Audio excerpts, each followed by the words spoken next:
Say hi, so people, how's it going? For those of you who don't know me, my name is Josh Blakesley. I'm the executive director of the Welcome Project PA and the pastor of Love and Action United Church of Christ. So on behalf of the Welcome Project PA, our amazing, dedicated, and passionate staff, our board of directors, and the members of Love and Action UCC, we extend a warm welcome to you. If this is your first time, where have you been all of our lives? If this is your 15th time, we're so glad. Welcome back. This is informal, so I want to first say that if you need to get up and use the restrooms, for those of you who arrived just recently, you go down the stairs, take a left. There's a community space where there's one restroom. There's also one inside the library. If it gets too crowded or busy, go down the stairs, take a right, go to the hallway, take another right, and at the end of the hallway is another restroom. If you need to, move around because you're too warm, you're sitting down too much, please do that. This is a very informal space. We hope you feel comfortable in the space. We are so grateful to be here tonight, and we are so glad for this type of turnout. We have 47 or so people online as well. Welcome to all of you who are part of this conversation. This is a moment, so I want to just take a moment. Some of you who are here in person, you got here, which is incredible. It's December. It's stressful. It can be heavy for some, right? Busy, all of those things, but you're here. You chose to come here and spend time here tonight with this amazing community. So take a breath, give yourself some credit. You're here. Those of you online, you're also here. I know some of you reached out and were so kind about not being able to come in person, but wanting to be part of this conversation. You are here and you're spending this evening with us. We need to do that. We need to check in with each other as a community. And this is where we build solidarity, where we build our constituencies and our networks, and we are stronger and better together. So thank you so much. We are so grateful to host this town hall. Now, these lovely folks here are going to turn it over to really have some incredible information to share with you. So please, would you please give them a warm welcome to our entire panel.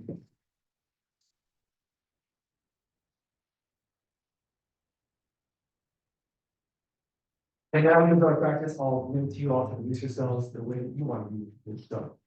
Thanks. Okay. Yeah.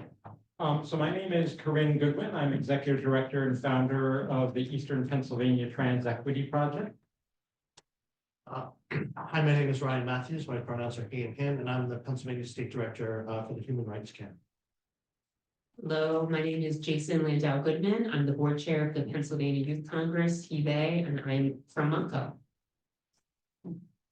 We're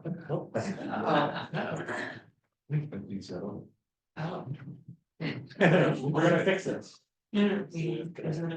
Advantage of two microphones. Can you hear me? Yeah, My name is Alex Domingos. I use he, him pronouns. I'm an advocacy and policy strategist for the ACLU of Pennsylvania. Great. So I'm going to kind of kick things off a little bit. I'm going to come up because I like to walk around when I talk. The good news is I can see where I'm going off camera. The bad news is I can see myself on camera, and not a good picture. I know it's a thing. It's like gender dysphoria is real. My name again is Corinne Goodwin. My pronouns are she and they. I'm executive director and founder of Eastern Pennsylvania Trans Equity Project. I'm going to kind of kick things off tonight. We're going to be, I'll be followed by Jason. We're going to do two kind of formal presentations tonight, and then Ryan and Alex are going to kind of wrap things up a little bit, just to really kind of talk about what their organizations are doing and gearing up for the fight that we know we have ahead. Again, super grateful for all three of you and all the organizations that are doing the work right now. I've been on more phone calls than I want to admit over the last number of weeks since the election, even before the election. It can be a lot. It can feel heavy. So we want to make sure that we are enjoying this community together. And I know we have people online on Zoom from as far away as Blair County and Butler County. So thank you and welcome to all of you as well. So let me get started. And I'm definitely a PowerPoint girl. So I make my living in the training and development business. So like PowerPoint's my jam. So I apologize in advance. So this is the general agenda for tonight, right? So we're going to talk, whoops, that was scary. That wasn't me. we go. Excellent. Okay, then, we're gonna kind of start off and talk about federal, state, local rights. That'll be primarily with myself and with Jason. We're gonna kind of, both of us will talk a little bit around the potential challenges and risks that we're gonna be facing. And we're gonna talk about affecting change a little bit.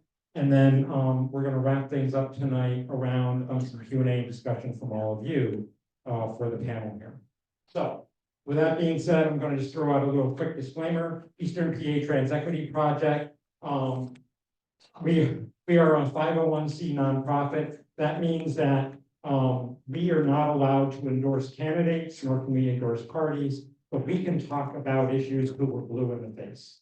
Okay, so I'm not gonna call Republicans names. I'm not gonna say anything bad about Republicans or anything good about Democrats. I'm just gonna talk about the issues tonight. So with that being said, let's just start off a little bit with kind of what the landscape has been over the last number of years. So these are numbers from the Pew Research Group that came out not too long ago, and they polled a number of Americans, and one of the things that they learned is that 64% of Americans say that there should be laws that protect the rights of transgender people specifically, and even more broadly, LGBTQ people. 59% of Americans say that they oppose or have just no opinion at all about whether or not gender expansive curriculum should be taught in schools. 56% of Americans either oppose or have no opinion about whether or not insurance companies should be covering gender affirming care for minors and for adults. And then 59% of Americans either oppose or have no opinion about laws that would ban transgender people from restrooms. So you kind of have to wonder why the Trump campaign and others spent hundreds of millions of dollars on all these anti-transgender ads, when generally speaking, Americans really don't care about these issues, right? But here is what's happening as a result of those types of commercials and ads and what you see on social media. So in 2022, 69% of Americans said that they supported same-sex marriage. That's gone down within 1 year by 2%. Now that may not seem like a lot, but that was in 2023, right? And now we've had another year, and we know that it's all this stuff you're seeing on media is having an impact, right? So all these messages are really starting to impact. Same thing for policies that protect queer people from discrimination in employment, housing, and public accommodation. We've seen slippage there. And then, by the way, public accommodations like being served in a restaurant and healthcare, things like that. And then opposition to allowing businesses to refuse services to queer people on religious grounds, that dropped pretty significantly, almost 10% just within a year. So all this rhetoric that you're starting to see or that you have been seeing out there, it really is having an impact on the support for inclusive policies and legislation. So let's talk a little bit more about the political landscape, right? And so in the federal government, we know that we're going to be having a Republican president. We know that the Republicans are going to control the House with about a 5, well, actually now it's down to, I think, a 3-seat margin because Trump has pulled a couple people out for appointments. So with a 3-seat margin, while the Republicans control the US House, we also know that they are totally dysfunctional. And they cannot get, listen, they couldn't pass a budget or a continuing resolution for the budget just yesterday, right? They are fractious, they fight with each other nonstop. That's probably good news for queer people. That's probably good news for queer people. And then the Senate, the Republicans control it 53 seats to 47 for Democrats and independents that caucus with the Democrats. So what that means is if a Republican legislator or any legislator was to introduce an anti-LGBTQ piece of legislation, if a Democrat wanted to filibuster that bill, as long as the Democrats all hang together, the Republicans can't break that filibuster. So what this really means is you have to hold your US senators in particular accountable. Right? So just this week, the National Defense Authorization Act was passed, and it had a vision in that that would harm transgender youth who are the children of people serving in the US military. I have a good friend who is the highest ranking out person in the US military, and they have a trans kid. And that kid is not going to be able to get care, assuming President Biden signs that bill, which is likely to do. We need to make sure that Senator Fetterman knows that we're not happy with that vote. Right? So get out your phones and get out your pens and everything else and start writing. So the good news also is, by the way, and you can kind of look at it like, oh my God, it's been a disaster with the Republicans controlling everything in the US government. But you also need to know that the federal government probably has the least overall impact on your day-to-day lives. Right? It's really local, county, and state government that has a bigger impact on your day-to-day existence. Everything from filling potholes to how your schools act and so on and so forth. So let's look at the state. So in the state, for at least the next 2 years, we have a Democratic governor, right? And Governor Shapiro, I was just speaking to the executive director of this LGBTQ Affairs Coalition, and they said that he has reaffirmed that he is not going to let anything that is anti-LGBTQ, that if anything did come across his desk, he would veto it, right? Of course, it'd be better if none of that legislation reached his desk. So the good news is in the Pennsylvania State House, the Democrats control the House by 1 seat, a grand total of 1, right? Yay, that's good for us. If that old white guy dies, we are screwed, right? So, sprinkle a little holy water, whatever you do, say a prayer, but we want to make sure that we're able to hold that, right? But it's also important to know that some of those Democrats have voted against LGBTQ issues, right? So it isn't just about the Democrats, it's also about the Republicans. So the Republicans in the Senate, they control the state Senate 28-22. The good news again there is they don't have enough of a majority to override a veto. They can't override a governor's veto, all right? Now, what happens in divided government? Democratic governor, Democratic House, Republican Senate? The answer is nothing, right? Nothing good is likely to pass to speak of, and nothing bad is likely to pass to speak of. We could be in a lot worse shape, right? We could be in Idaho, we could be in Tennessee, or we could be in, North Dakota. So, we need to understand that, we're gonna be largely okay at the state level when it comes to legislation. So here's the real issue, right? This is what gets everybody freaked out, is that over the last year, over 650 pieces of anti-LGBTQ legislation were introduced all around the country. That included 80 bills at the federal level. That's scary stuff. The good news is we're pretty darn good at killing, right? So you can see that the number of bills that have increased over the last number of years, right? In 2020, I fixed that slide for you, Jason. Did you see that? Right? So in 2021, there were 141 anti-LGBTQ bills introduced. This past year, 658, but only 45 of them passed. In aggregate, we win 89% of the time. And in Pennsylvania, Jason, we have won 100% of the time. Okay? Jason made sure to point that out to me the other day. Very polite email.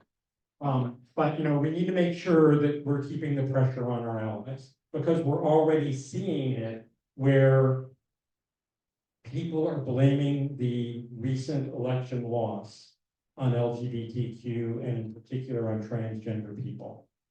And so it's very easy for the people that we have said, they're probably our allies, for them to abandon us, right? And the only way that you make sure that they don't is you hold them accountable.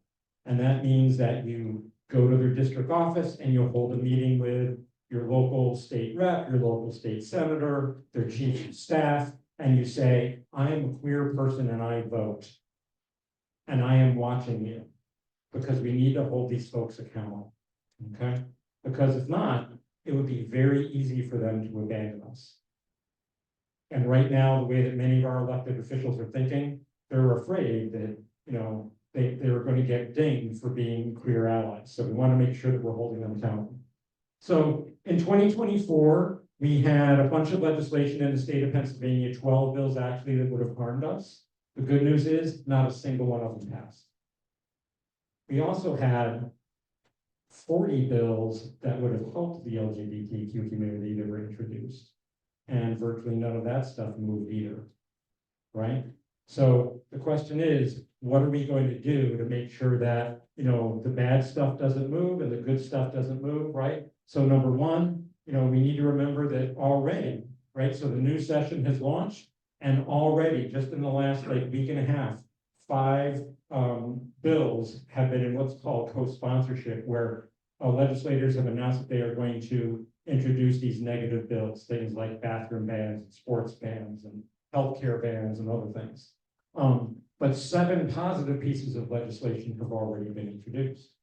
So the question is, are you aware of those? And are you writing to your legislator?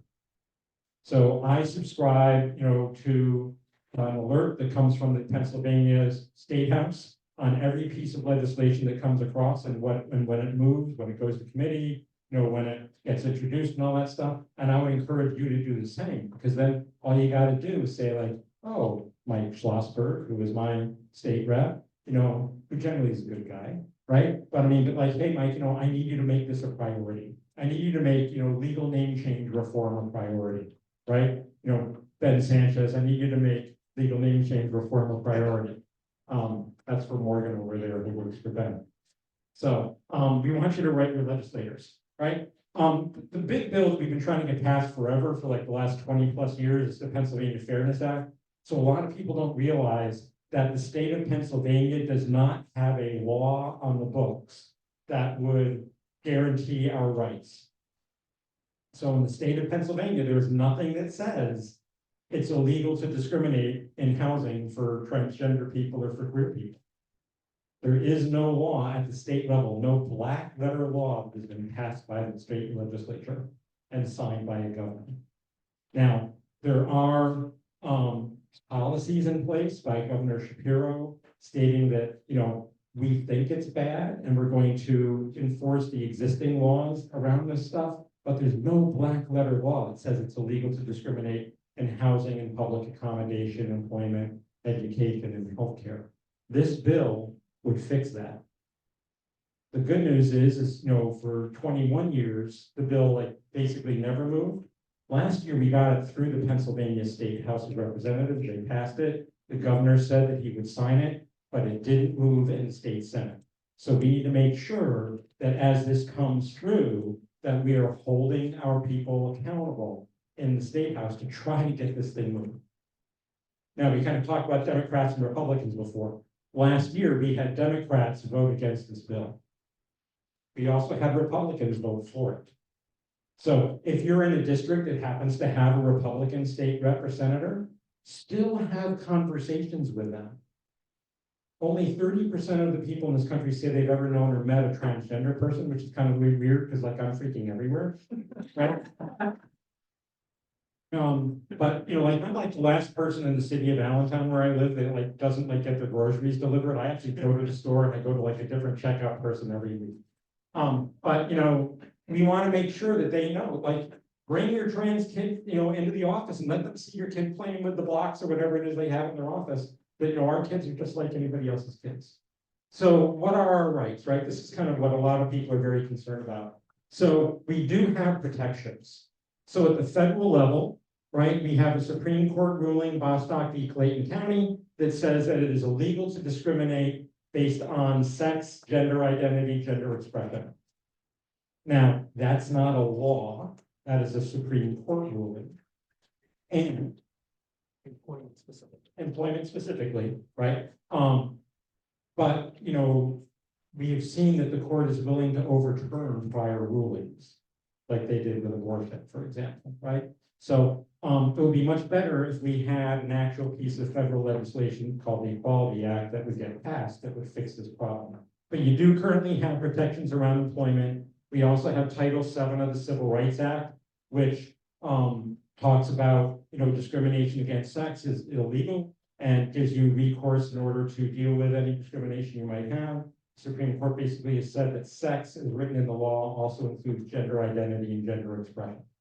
Around education, you got Title IX of the Civil Rights Act, and all of the queer affirming organizations, so the ACLU and the HRC and PYC, we all say, hey, Title VII protects, queer people.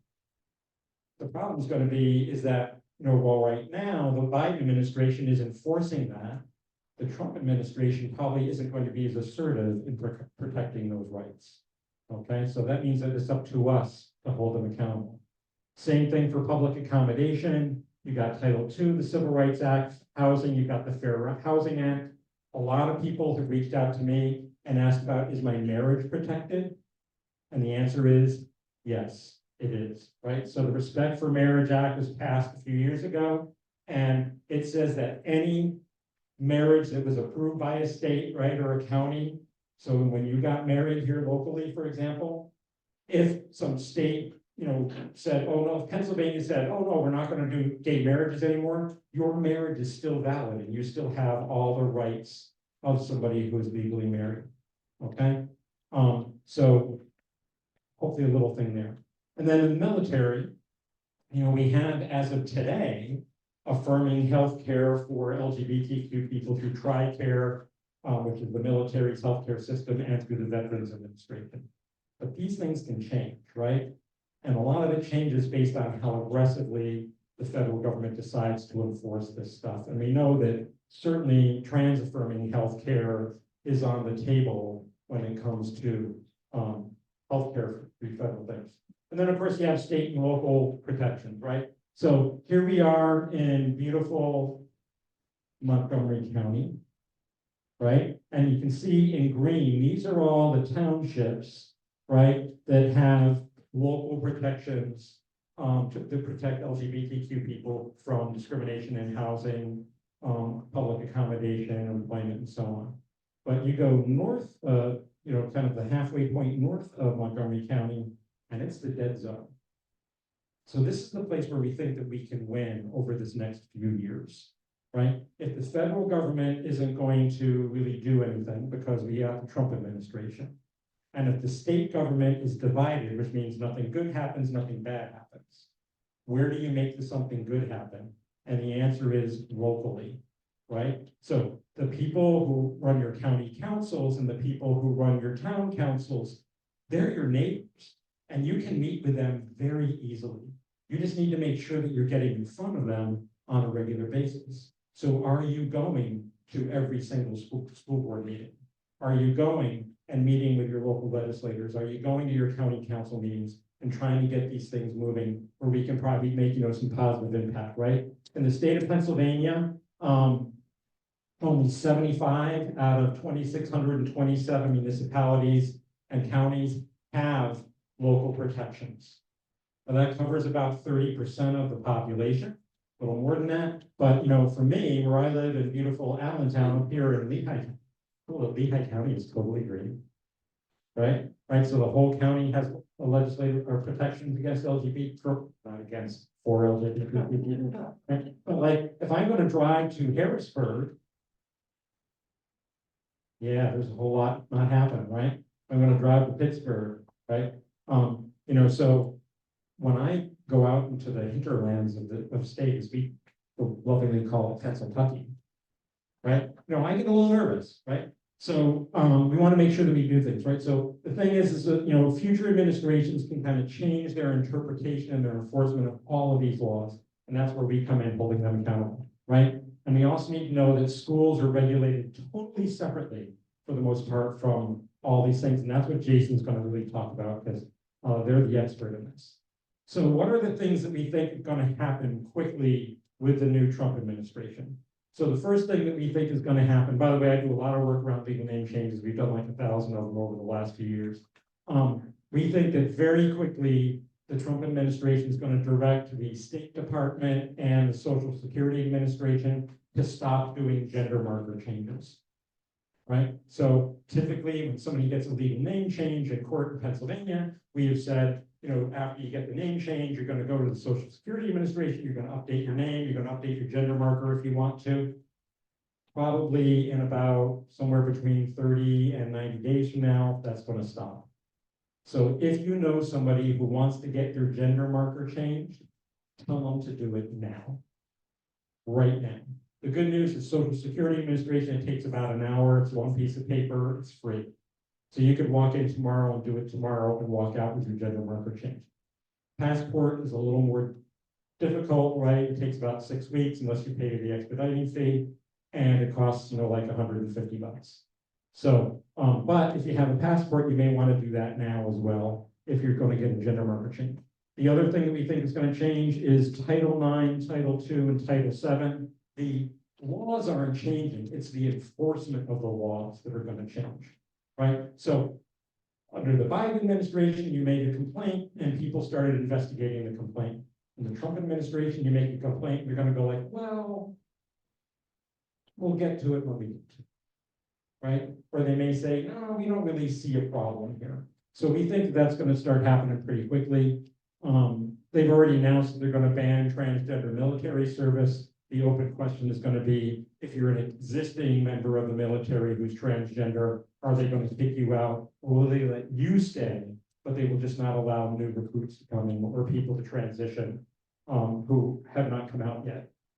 And then the other thing that we think is gonna happen pretty quickly is, and we're already seeing it, is that military members will not be able to get affirming medical care for transgender people through the military. So those are the things that we think are gonna happen right away. The good news is our good friends at the ACLU are gonna sue their asses off.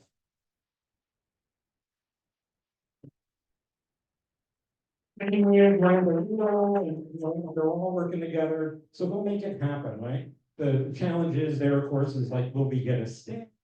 You know, so the policy doesn't get put into place, or will the court say, oh, no, you can put it into place while it's being litigated? There's, you know, it's all complicated stuff. So longer term, what do we think is going to happen? So there will absolutely be threats to Medicare, Medicaid, and Obamacare health plans.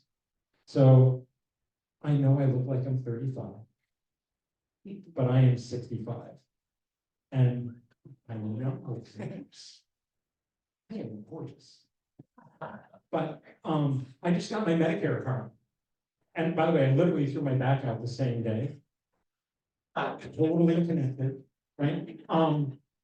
True story, right? But I am worried about whether or not they will say that Medicaid or Medicare can no longer pay for my trans affirming healthcare. So like one of the things that I did is I went to my doctor and I said, hey, dude, I've been your patient for a while, you know I'm responsible. Can you give me like a 2-year supply of estrogen? And he said, heck yeah. Right? So I've been in the sales business a long time. There's an old story, it's called an old adage, it's called AFTO, ask for the order. So just ask. You don't know what they're going to say. They might say yes. Okay. So for Medicare, Medicaid, it's very possible they're going to say is that, you know, anything with federal funding, they're not going to let it go through. Right? Anti-trans legislation, so you know they're going to come for affirming health care for youth. That could pass. Again, if it was to pass, Alex, going to sue their ass off. And Ryan's going to jump in too, sure. Right? You know, you're gonna see a sports ban bill come through. You already saw where they, you know, were banning Sarah McBride from using the bathroom in the Capitol building. They're gonna try to do a bathroom ban for all federal property. So that'd be like federal courthouses, national parks and monuments, things like that. A lot of people are worried about airports. Most airports are not owned by the federal government. There's really only a couple that are in DC. Okay, and you're going to see them put in a bill that would define gender as in you got a penis, you're a boy, you got a vagina, you're a girl, and it's just that simple. These things, again, will be litigated, and I think there's a very good chance that they won't move because there are some reasonable Republicans, right? And Republicans are gonna need Democrats to pass virtually anything. So again, there's a pretty good chance this stuff isn't gonna move. You're gonna see them come after funding for schools. They've already tried to do that, where they're gonna say, like, if your school has a GSA, or if they're teaching anything around gender identity, you're gonna get your federal funding cut off. They're gonna threaten these schools. Again, we're gonna sue their asses off, right? Same thing with DEI efforts. So I own my own contracting business. I'm a business consultant. I have done work for the federal government, although I'm not currently doing that. And if my company decided to have a diversity, education, inclusion, and belonging officer and a program around that, they might say you can no longer work for the federal government currently. Okay, so that's probably going to happen. Potentially, they could target nonprofits like mine and say that you could lose your nonprofit status. Same thing for funding. So we know that a couple of LGBTQ centers in our local area down in Philly and Reading, they lost millions of dollars in federal funding a year or so ago. And that could happen again. And then, the real big one, long-term one, is what happens with the federal courts. So, Donald Trump is going to have 4 years to appoint judges. And we've already seen what happened at the Supreme Court when he got to appoint 3 justices, right? So again, it's your job to hold these people accountable. They're afraid of you, right? They are afraid of voters. You just got to make noise. You can't just sit back and go like, oh my God, bad things are happening. What do I do? You got to try to make some good things happen. All right. So I want you to know that we've been here before, right? I'm old enough to remember a lot of the 60s and the 70s and the 80s, and it really sucked to be a queer kid and a queer teenager, and a queer adult, frankly. But we made progress.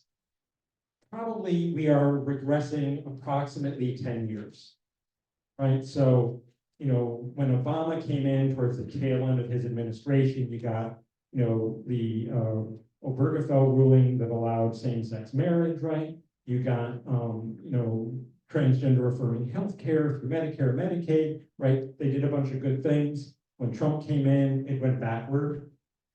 When Biden came in, it went back forward. And when Trump comes in now, we're going to go backward again. We're probably going back round figure to 2015.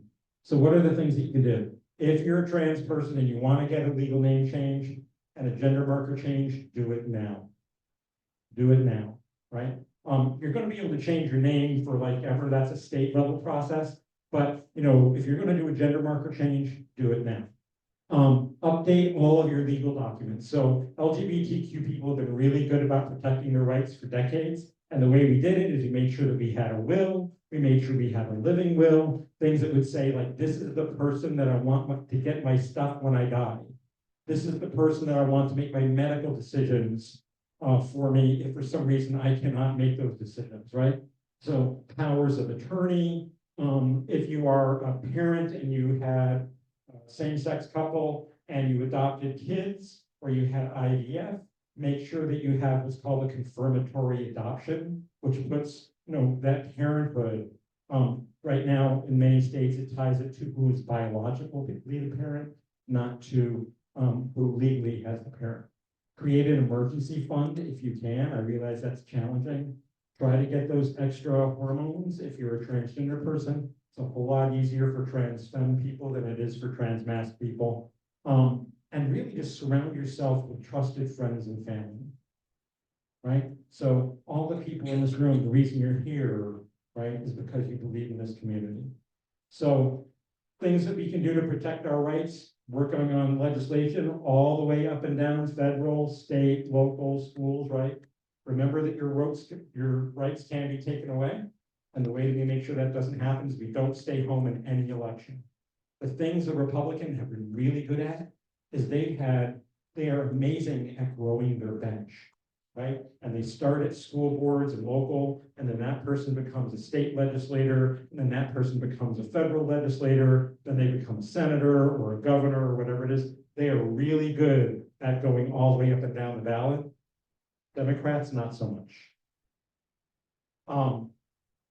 Keep in mind that the opposition is really organized, right? So we talk a lot about like the Alliance Defending Freedom and Moms for Liberty. and these, anti-LGBTQ, anti-abortion and other organizations, or other things, but they have made this partnership with the pro-corporate, the quote-unquote traditional Republican organizations. Things like Cato Institute and the Koch brothers and CPAC, right? And so what these guys have figured out over here on the right is that in order to win elections, they gotta have the evangelicals. Because evangelicals vote 80% of the time. And 80% of the time, they vote for Republicans. So in order to counter that, queer people gotta get out and vote, right? So it's not just about, what happened in this last election, it's about what's happening in the next election. And you got folks like these that are working on this stuff right now, right? So join us. When you're going out there and meeting with these politicians, understand that facts don't necessarily work. Right? So you can talk about the fact that, the head of the NCAA was testifying in front of the Senate a couple weeks ago and was asked how many transgender athletes there are out of the 500,000 athletes in the NCAA, and the answer was 10. 10 out of the 500,000. Yeah, it doesn't matter, right? So instead, what we want to do is we want to tell stories. So these are some of my clients for our organization, right? And, they are folks like social workers and immigrants and students and business owners, school administrators, people that used to be homeless and picked themselves up and have, done amazing things since then. We want to talk about the stories of these people. I keep the photos on my phone, so when I walk into a legislator or a policymaker, I can say, let me tell you about my friend Jackie, or let me tell you about my friend Micah, right? And then once I get the story and I get them hooked on the story, then I wrap them with the facts. But don't start off with facts, right? Remember that it's about up and down the ballot, right? So show up at your school board meetings, at your city council meetings, protests when needed. But, protests, and hashtagging and all that stuff makes you feel good now. But does it really accomplish what you need? I mean, are you really having good, deep conversations with people when you're doing that stuff? That happens one-on-one and belly to belly, right? Oh, disappeared. Excellent. Right? Other things to remember is that the reason why a lot of this stuff happens, so, is you're talking to your friends and your neighbors, and they talk about, I got no problem with queer people. Say, well, do you have a problem with, deregulation and drill baby drill? And, are you worried about the climate? Are you worried about anti-union activities and things like that? If they are, all these things are related, right? Because you got those Christian nationalist folks, and they made that alliance with the business folks. And the reason why the business folks made that alliance, because they need those votes so they can get this stuff done. This is what it's really about at the bottom line. So, work on our allies, make sure you advocate, make sure you vote. And I'm just gonna leave you with this, right? It's up to us to make our own future, right? So we have to go out there and do the work. If you wanted to sit home and mope around, and I know what that's like, because at 4 o'clock in the morning, the day the election results came in, I ugly cried for like an hour and a half. And then I said, I gotta get to work. So I'm just asking you to get to work. So thank you so much for your time, and I think you're going to be back.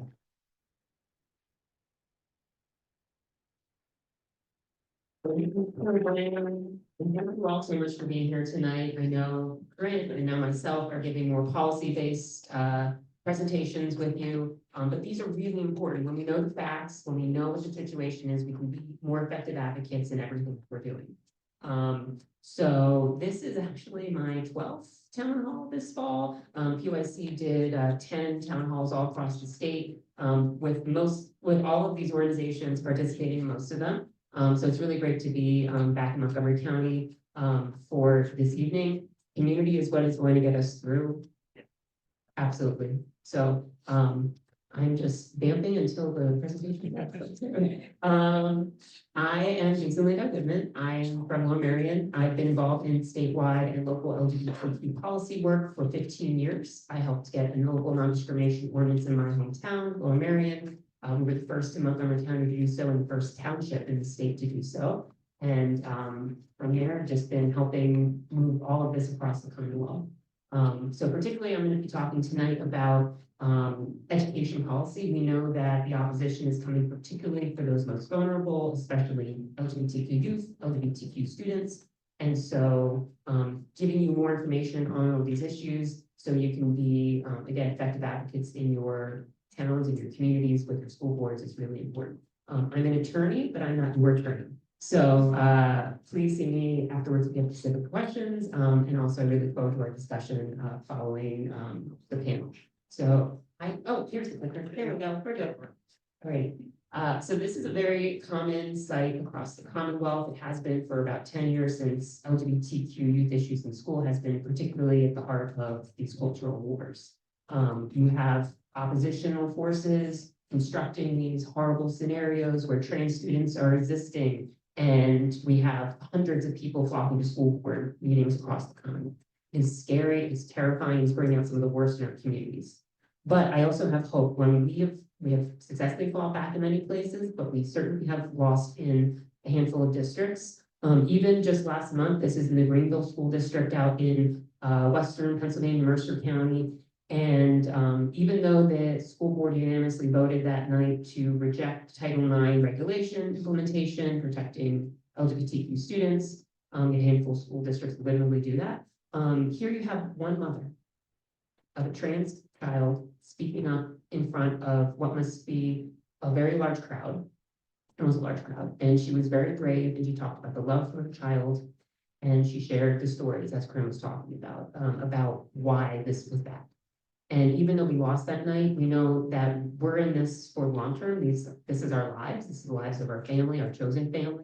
So we're not going anywhere, and we're going to continue to fight and continue to organize, and we will win, whether it's through the courts or eventually in our communities. Actually, I just should share this brief story because we were literally in Hatboro, and I thought of it as I was driving.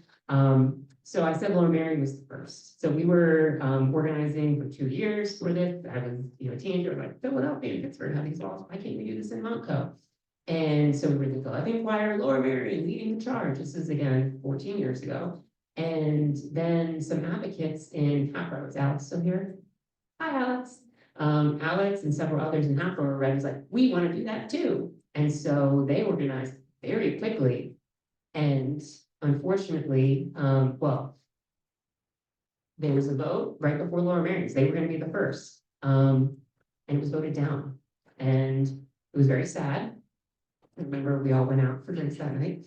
But there was a vow that we're not going to stop fighting. And it took a decade for Mayor Gens, now State Representative Gens, to become the mayor. And one of the first things that she did was help galvanize and make sure there was no veto of the ordinance. It was passed. So congrats to Hatboro. And I know it sucked. We lost that night, and there were Democrats, there were Republicans, right, in that first council. But we persevered, Hatboro persevered, and it's a really great story of resilience right here in Montco, right where we are right now. So even though it's scary, we continue to press on. And even though we do see a lot of these negative school experiences out there, we're passing many more positive trans inclusive policies all across the Commonwealth. This is, we worked in the city of Pittsburgh and the Pittsburgh Public Schools to get a policy done. I believe we have over a dozen school districts in Montgomery County alone that have passed trans inclusive policies. Springfield, Lower Merion, they're all over. And it's really great to see that develop. Basically, every issue that makes positive outcomes for young people is related to making a positive experience for LGBTQ students. And so particular policies, though, are especially needed. We're talking about non-discrimination policies, which we'll get into a little bit more, but student behavior policies, bullying, harassment, intimidation, trans inclusive policies relating everything from name changes, how transitions are handled, to bathrooms, athletic opportunities, etc. Inclusive curricula, this is really important these days. We just had a really negative court ruling from the Western District of Pennsylvania in September. Please. And in that, you had a school district sued by a group of parents, Mom for Liberty adjacent type folks who got a successful ruling just out of trial court and they settled it. But that court said that school districts have to put trans issues in the actual approved form and curriculum of a school district for a teacher to talk about gender identity. It's wild, it's not administrable, it's bad. But that's a call, that's a wake up for us to say, okay, do we have inclusion in our approved curriculums, in our curricula in our school districts? Comprehensive sexual health education programs, competent informed healthcare in schools, just again, every issue impacting young people. The opposition again are coming for LGBTQ young people in a variety of ways. Certainly trying to ban trans students, young people from accessing sex segregated facilities that when they align with their gender identity, banning LGBTQ inclusive books from school libraries, allowing school staff, this is the new one we're seeing, to misgender or refuse to use a trans student's name. And again, the curricula issue, we've even seen this fall, there was an attempt to fire a trans substitute teacher in Lancaster County School District. Luckily that failed, but they are just coming for us. And I know it sucks and it's tough, but we are aware of what they're doing and we're fighting back. We know that these negative policies, these negative actions detrimentally affect trans and queer young people. We have plenty of statistics and anecdotal evidence of how this is bad. So we'll go into it, but the Trevor Project and GLSEN have really important reports out there, and they have breakdowns for the results of their surveys for Pennsylvania that are really great resources. Negative bills in the General Assembly, as Corinne said, we need to know where these arguments are coming from.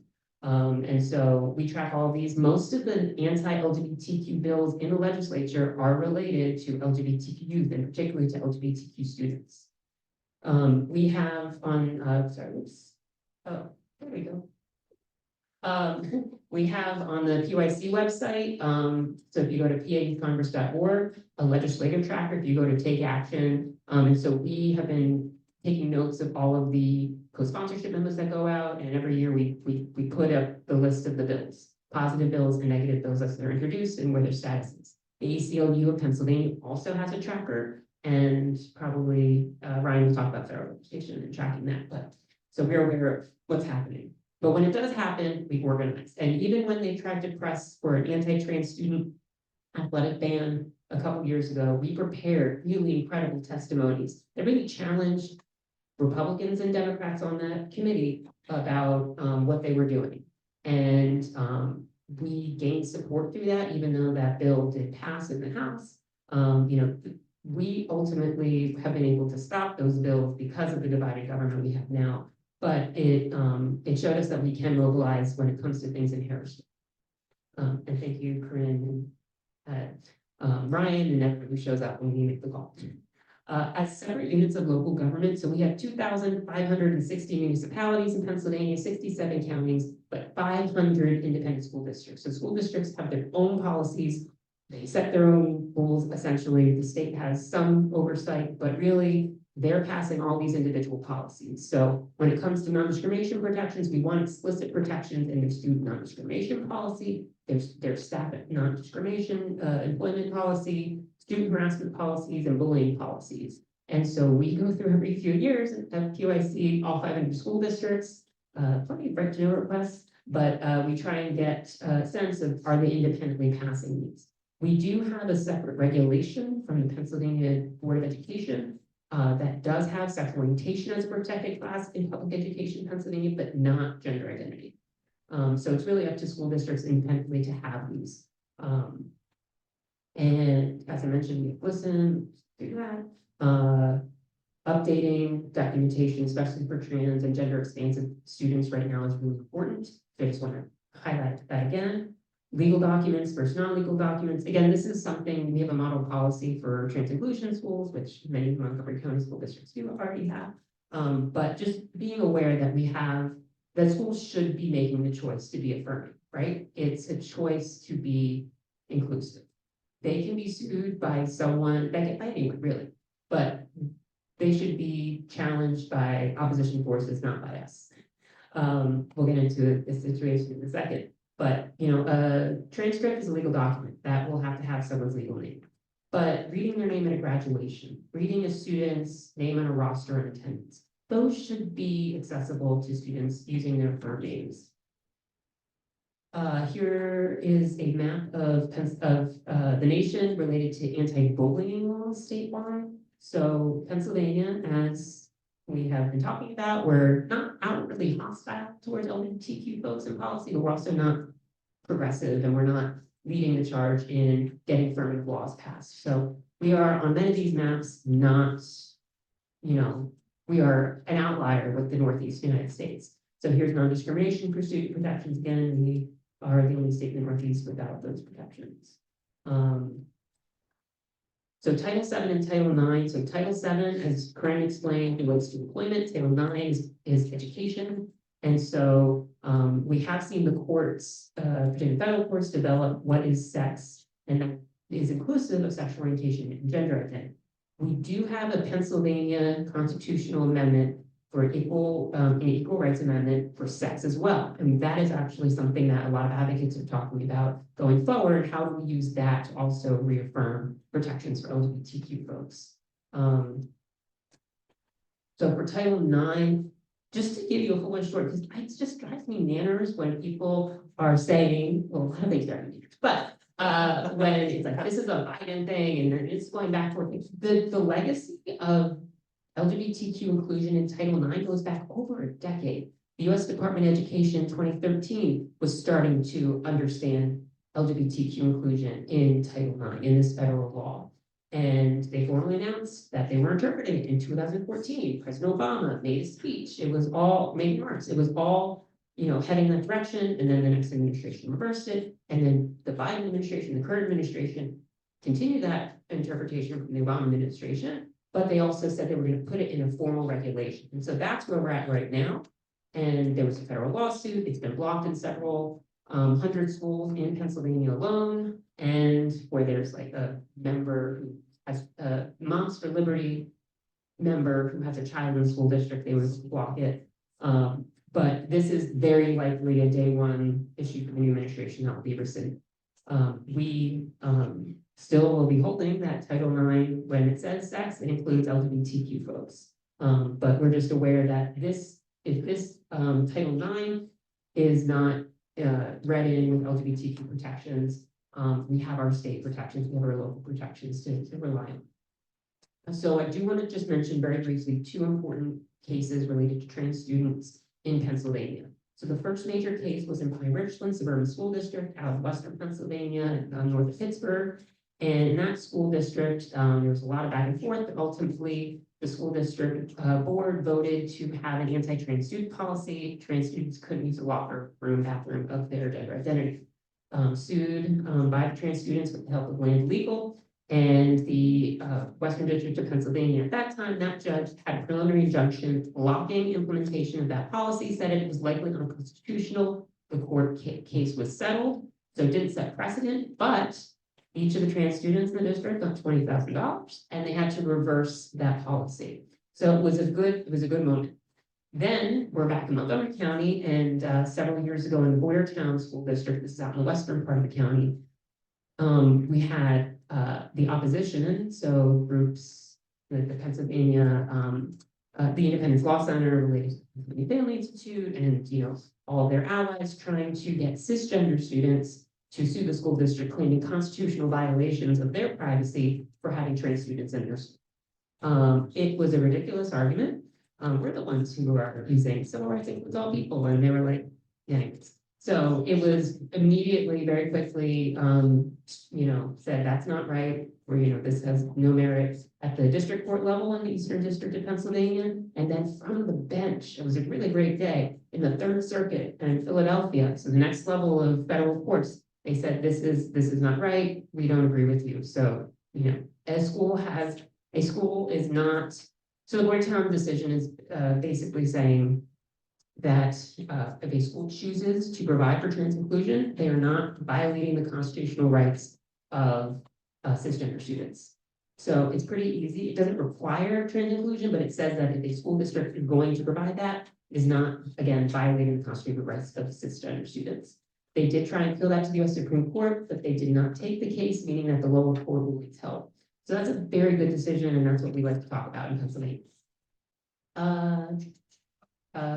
Jeff.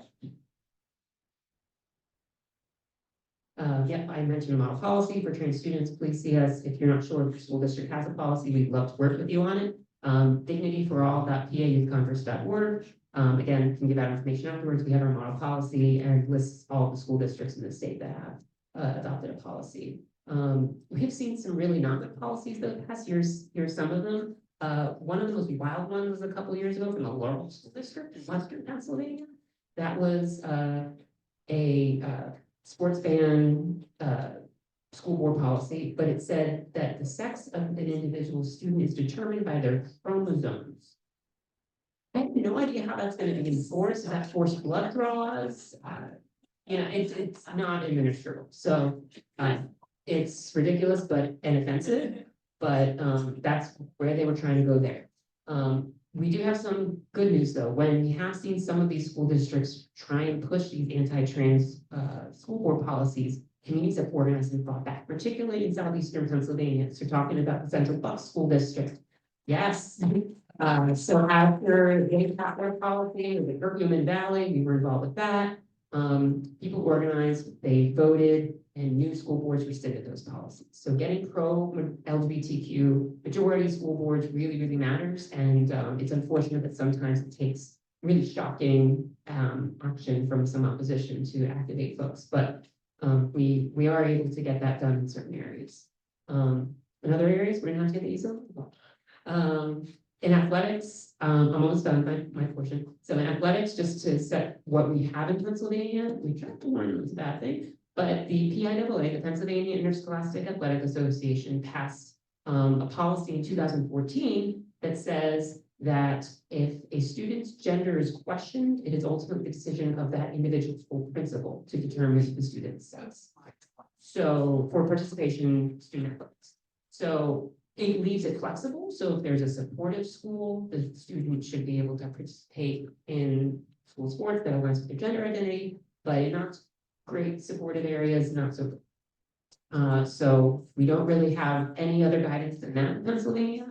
But really the best practice is each sport should come up with its own protocols that relate to science and inclusion. It's really not hard when we bring people together, but the opposition isn't interested in that. They're interested in using these issues as wedge issues for political purposes, and the collateral is the very lives of trans and queer young people. Not okay.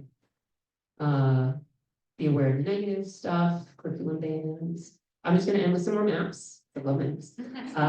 So, and this is, again, not good, but it's reaffirming that in Pennsylvania, we're not really one of these hostile states. So this is a map from 2020 where you see anti-trans student sports bans. And you see a bunch of states in the South that have just outright, at that point, banned trans students from participating in student athletics. The states, I know they switched the colors, but all the states that are now in gray, they passed bans as of 2024. Pennsylvania, hi, nothing. In terms of don't say LGBTQ bills, don't say LGBTQ laws, no promo homo laws, as we call them. Handful of states in the South by 2020. Go to this year, it's spread more than doubled. So there's many areas of policy that are impacting young people, but that's just some. Again, we have lots of hope because we see what happens when we work locally. And even though the rest of the country is having some really difficult circumstances, in Pennsylvania, we are holding the line as best we can. And it's thanks to people like you. So thanks for coming out tonight. And again, look forward to the rest of our talk. Oh, one more thing. So this is part of these town halls. We've been putting out, a full agenda for LGBTQ policies that can be done at the local level. And so it's been really exciting to help draft that over the past several weeks. And this morning I spoke at the Montgomery County Board of Commissioners meeting and presented that, we are unveiling the Montgomery County edition. So it has best policies to be adopted by the county commissioners, local school boards, local governments, all of the things. So encourage you to check it out. It'll be on our website. And yes, thank you for all you're doing.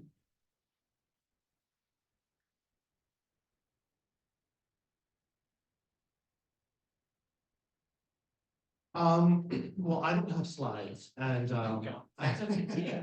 I think I plan to talk much more briefly and sort of just expand a little bit more on what we're expecting to see in the federal legislature. At the Human Rights Campaign, we are the nation's largest LGBTQ civil rights organization by membership. We do a lot of things, both in our nonprofit 501c3 side, that focuses on a lot of education and training, putting out our indices like our state equality index, our municipal equality indices, our healthcare equality index, and our corporate equality index. And then also our 501c4 side that is allowed to talk about candidates, is allowed to talk about issues, and does so and endorses candidates in all elections. And we also have our federal scorecard. And I answered a question before we started that I've been asked a lot lately about the NDAA, the National Defense Authorization Act, and whether or not we will be scoring that vote and HRC will be scoring that vote. So some of the Democrats who have previously had 100 scores from the Human Rights Campaign will presumably not have those scores in the next scorecard. What we can expect to see in Washington from Corinne talked about a lot of the stuff that the administration can do and presumably will do without Congress's approval, and that's what they can just do. But there's a lot that they do need Congress's approval for.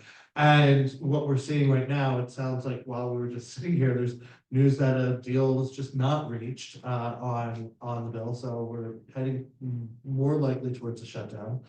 So this is what we can expect to have happen for the next 2 years. And every single bit, the only things that are going to pass are the things that must pass in order for the government to function. And every single one of them is going to be one of these situations where our enemies are going to try to put these, anti-LGBTQ measures, what we call riders, on the bill to try to get them to pass.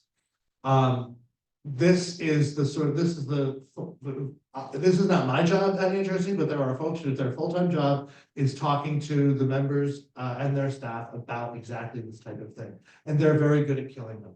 In the last session, they eliminated every single one of them except for one, which was the one that got through was that you cannot fly a pride flag above a US embassy. And it does not say anything about whether or not you can fly it in front of the embassy. Or actually, no, I got it wrong. You can't fly it in front of, but above, do what you want. But there were a lot more, and I would, say that not just for the last, but to illustrate that there were a lot more harmful things that could happen. This one was an example of that. There has not been a specifically anti-LGBTQ piece of legislation that has passed in Washington since the Defense of Marriage Act, quote unquote, in the early 90s. That is something that we and other LGBTQ organizations were very proud of. Maybe we didn't have all of the things on our to-do list done, but we stopped the bad stuff from coming our way at the federal level, and we can't say that anymore, right? That is one of the biggest arguments we were making as we were whipping votes against this authorization bill. We made sure folks knew that we were going to score it, and we did have, as I used to would be very happy to talk about when we were in these rider discussions.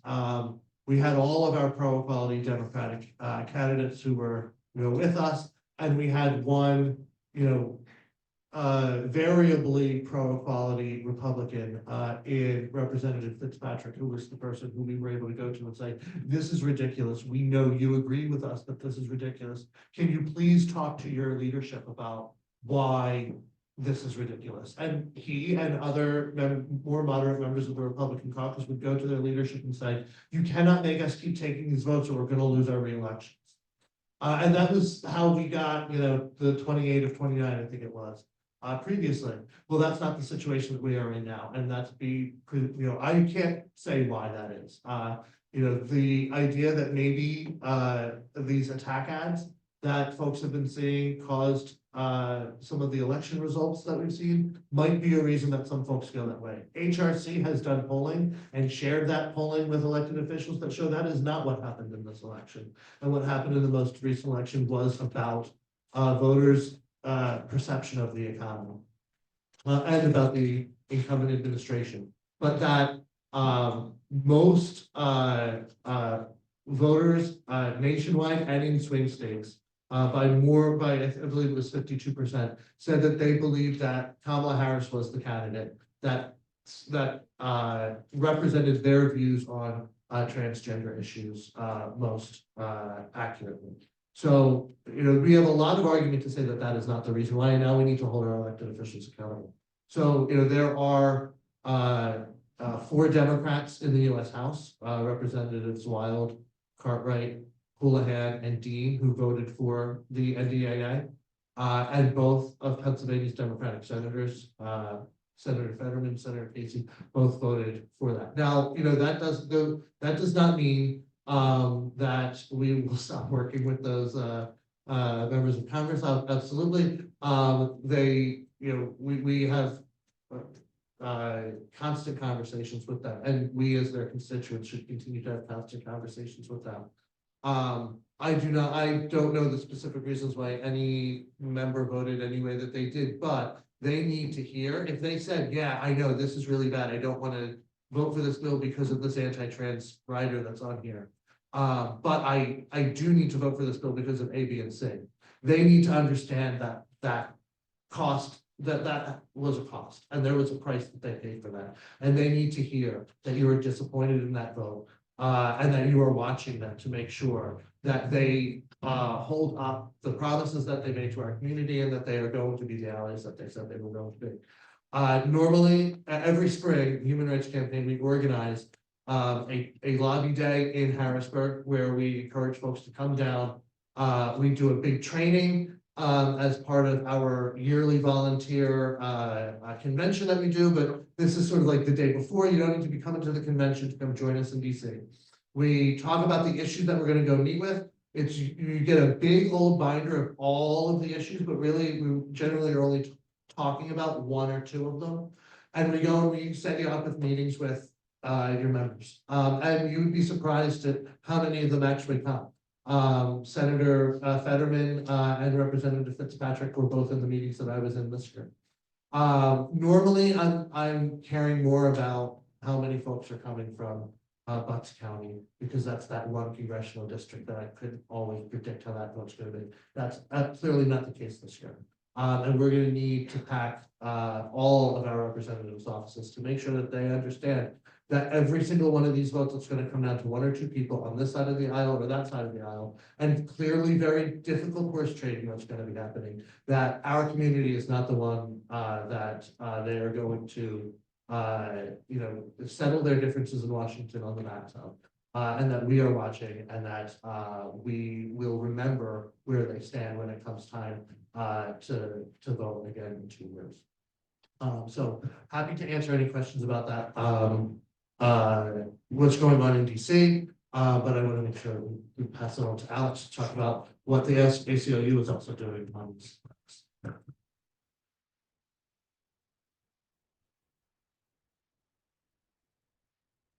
Hello, everyone, and thank you for sticking around. Again, my name is Alex Domingos. I'm an advocacy and policy strategist with the ACLU of Pennsylvania. So just from the start, I'll say the ACLU, we do have a national office, but I'm at the Pennsylvania affiliate, so we focus on all things having to do with Pennsylvania, obviously. So every county, every municipality, if you're having an issue, we recommend checking us out. We use integrated advocacy across the whole sort of waterfront of civil liberties or civil rights issues, but we maintain our commitment to fighting for queer and trans folks in the state. And so integrated advocacy, what that means is, as you've heard mentioned today, we do employ some lawyers. I am not a lawyer, so don't ask me for legal advice, but where appropriate, our legal team is able to take action. They do. We have the benefit of having a full-time lobbyist in Harrisburg, so we engage on pieces of legislation trying to make sure that legislators do hold the line and don't pass policies that negatively impact the civil liberties of folks we care about, especially queer and trans folks. And then in my department, we do advocacy. So that's organizing, that's some of the school board work, like our friends at PYC do. And so my particular role is I interface with grassroots organizations, provide policy advice, provide organizing advice. So we definitely recommend folks to reach out. That's something you're in need of. So a lot of our work continues with the change in the federal administration. We continue our work for pushing in state and local non-discrimination ordinances that are very important. So there's a couple places, I know like Steelton and Collindale, where my wonderful colleague, Maya Sanchez, is working on those issues, who works full-time on trans rights issues. Some of the work that I particularly focus on is in the school realm. So we're part of a coalition called Pennsylvanians for Welcoming and Inclusive Schools, or PA WINS. So we engage on a lot of these school board fights with the trans sports bans, bathroom bans, etc. So we do have a website, pawins.org, that has a bunch of legal letters, right, that some of our organizations have sent to schools, working on model policies, and we'll collaborate PYC on that. And a lot of the our work is dependent on you all, our members and supporters, reaching out to us, alerting us to things that are going on. So particularly in the school context, if you are or aware of students who, your school board has maybe passed an anti-trans policy and their life has been affected by that, please reach out to us. That allows us to be able to do the advocacy and potential litigation that may be able to throw some gear in the works. But I just also want to plus one to what everybody said. Legal work is fine and great. I think our legal director described it as throwing sand in the gears, but it doesn't change everything, right? It's the advocacy and oftentimes getting the folks out of the seats that are passing these terrible policies. That is the real enduring lasting solution. So we always recommend being engaged in elections up and down the ballot. Particularly the more local you can get, the better. If some of you are feeling bored tonight, I encourage you to look up how many votes your school board members won by. I would wager that you probably have more Facebook, or I actually learned recently only old people use Facebook now. So maybe TikTok friends you probably have more friends than the margin of victory for school boards, right? A lot of these lesser known or lesser followed elections are really important to protecting our civil rights. So, and a lot of times these folks don't hear from a lot of people and they don't have expertise in these issues. So that statistic about many folks never knowing a trans person, right? They don't have an expertise. So without us in their offices letting them know, they're just gonna go along with what their party says or maybe what they heard in the media. So it's incumbent on us to do that kind of hard work of showing up, putting ourselves out there, or supporting the folks that do. If that's not necessarily the way we want to be involved. Maybe you're helping throw events that galvanize folks. Maybe you're taking notes in meetings, right? There's always some way to use whatever you like to do to support advocacy. I know for example, Lancaster County, there's a group that does banned booked bingo, right? So it's kind of like, it's a heavy topic. It's very unfortunate that we're seeing these book bans across the state, but it's a way to do something maybe fun, maybe you enjoy, that organizes people and gets people together so you can have those deep conversations that really get people engaged. I went to like a beer swap event, whereas people were beer enthusiasts and they use that time to talk about their books and school board policies. So really can't emphasize enough how important it is to get involved in advocacy and in elections up and down the ballot, particularly school board, city, county, what have you. Another thing we are consistently going to keep fighting on is gender affirming care for everyone. That's what we really believe in. Folks who follow the Supreme Court may have seen one of my national colleagues recently in Supreme Court arguments about that. So again, that's something we're going to continue pushing federally and also statewide, trying to project that as we can. And in the future, the things that you can look out for us, if you go to our website, aclupa.org, you'll find our complaint form. So if you become aware or if you are experiencing what you feel to be violations of your civil liberties, please fill out an intake form and contact us. Or you can also sign up for our emails.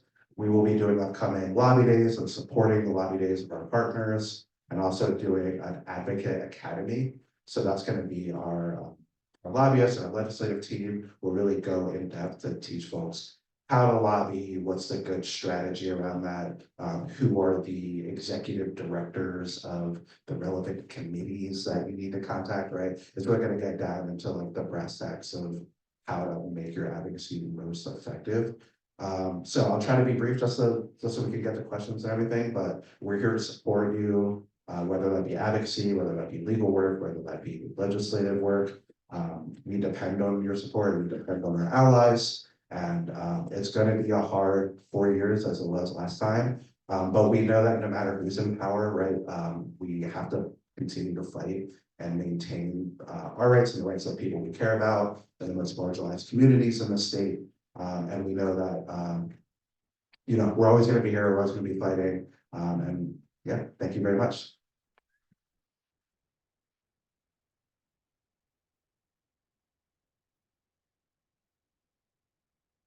We have a few minutes for questions at least, right? So if anybody has questions, like the products problem, we can.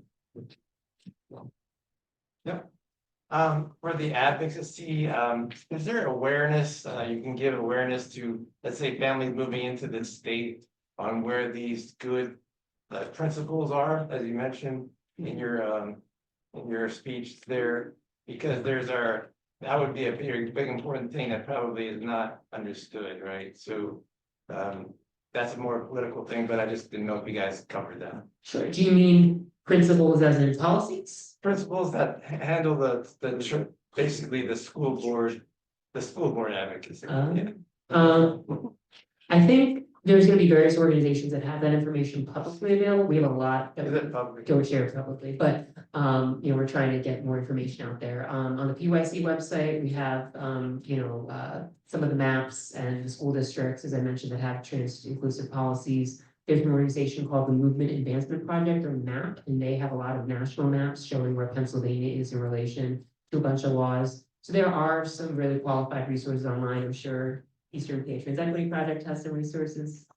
But you know, feel free to, if you have like specific asks, like how many schools do this, we might have that information and it might be publicly available. If it's not, we'll work on it. Yeah, but I'm sure, just get those people that are just coming into the state that don't know anything about the area. It has been tricky doing this work for 15 years with 500 school districts. A lot. It's a lot of school districts, and it takes like, I like just shut myself off in the world for 10 days to do like every school board, going to their, you know, finding all their policies and reviewing them. So yeah, it's a lot to keep track of. So that's why we have to rely on each other as advocates in your own communities to raise the alarm if something's not good happening. But also when something good is happening, to make sure that that's promoted as well, because how else are we gonna know about it? If it's not reported by a local patch or in the newspaper or the Inquirer, you know, it's harder for folks outside of that local bubble to find it. So It's a community awareness. it's a community awareness, and it's gonna take us all to make sure we get that information out there. but just jump in here, right? So for example, right now up in beautiful Berwick, Pennsylvania, if you know where that is, right up in Columbia County. They're having challenges with their school board trying to implement some anti-LGBTQ, specifically anti-transgender policies, right? Luckily, one of my board members lives there, right? And like is going to every single board meeting. And they've been able to stave off most of this stuff. And the reason they've been able to do it is because they show up at every board meeting, right? And, you know, I'll use Perkiomen Valley, right? Not too far from here is a perfect example of why this is an important strategy. So the Perkiomen Valley School Board about a year and a half ago decided, you know, they were a Moms for Liberty board. They decided they were going to introduce a bathroom ban for trans kids. And like, the great news is like the whole community showed up, right? So like 30, people, parents and, their kids all showed up at the school board meeting. And they actually got one of those Moms for Liberty people to change their vote. It was beautiful. It was beautiful, right? Jason was there, I was not. But, the challenge is that what they really did is they just said like, well, we're just gonna put off the vote for another 2 weeks. And 2 weeks later, 30 of our people did not show up, but 30 Moms for Liberty people did. And they passed the policy, right? What we need to do is show up for every meeting. So if you have a community group in your school district, you got 10 parents who are worried about what can happen to their LGBTQ plus kids, right? You don't all 10 of you need to show up at every meeting. 2 or 3 of you show up at every meeting and you kind of rotate around, and that way nobody gets too tired, but everybody knows what's going on, right? And we're able to tell our stories at every meeting and keep, our stories, which are really powerful, in front of the people that matter. All right, lecture over, right? Right. And I would just add to that, all of the organizations that we represent are, we do what we can do, but for the most part, when we're winning these fights, it's because of people who are in those communities who are oftentimes it's because they're galvanized by what's been going on. Oftentimes it's because they're moms of trans kids, which who are going to save this movement, who are, being recruited into this fight oftentimes against their wishes. And that's one of the things that the PA Women's Coalition does really well, is connecting people who are on the ground who might not know what to do or what tools are available to folks who have been successful in this and other places, or organizations that can say, no, don't worry about suing them or sunshine rules, just get as many people to this meeting as possible. But it is that local activism that's winning these fights. Yeah, just to piggyback off of that, I think Bucks County is a great example of this. Because like basically every school district in Bucks County kind of all at the same time was getting a lot of the same policies introduced.